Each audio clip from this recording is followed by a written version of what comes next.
muku cewa yau wannan channel za ta kawo muku yanda za ka mai da wayarka kamar kwamfuta. Yanda za ka mai da wayarka ta dinga aiki kamar kwamfuta sakamakon wasu abubuwa da za ka ga kamar kana so ka ɗanyi wasu abubuwan da kake so ka mai da wayarka ta dinga aiki kamar kwamfuta amma kuma baka da dama da zaka iya yin wannan hanyoyin. So yau insha Allah mun kawo muku hanya mafi sauki wacce zaka iya amfani da ita wanda zaka mai da wayarka ta koma kamar kwamfuta. Domin samun wannan shirin kai tsaye to mu shiga cikin shirin ba tare da bata lokaci ba kenan. Amma kar ka manta in baka danna mana alamar subscribe ba sannan ka danna mana alamar subscribe sannan ka danna mana alamar like in wannan shirin ya burge ka sannan kai share wa abokan. So mu shiga cikin shirin kai tsaye.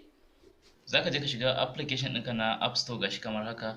Idan muka shiga shi kamar haka gashi za mu yi ƙasa haka mai da kuke gani, yawa gashi kamar haka.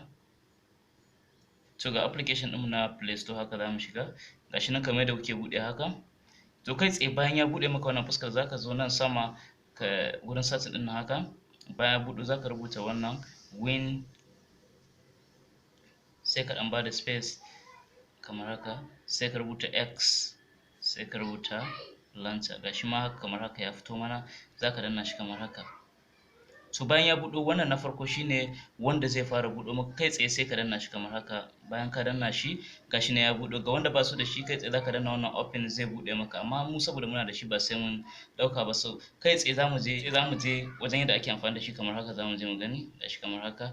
Bari mu je gashi kamar haka. So gashi nan kamar haka zamu shige shi haka. So bayan ka shiga zai dan nemi dan wasu izininnuka haka kai tsaye wanda daga ya nema zaka bashi gaba ɗaya. Bayan ya nema sai ka ya buɗe maka, za ka ga wayanka ta buɗe kamar haka. To idan ka duba haka nan ɓangaren gashi nan ita kamar yadda kake gani ya buɗe maka tamkar window yadda kake ganin shi a kwamfuta haka. Wannan kuma ɓangaren applications ɗinka ne.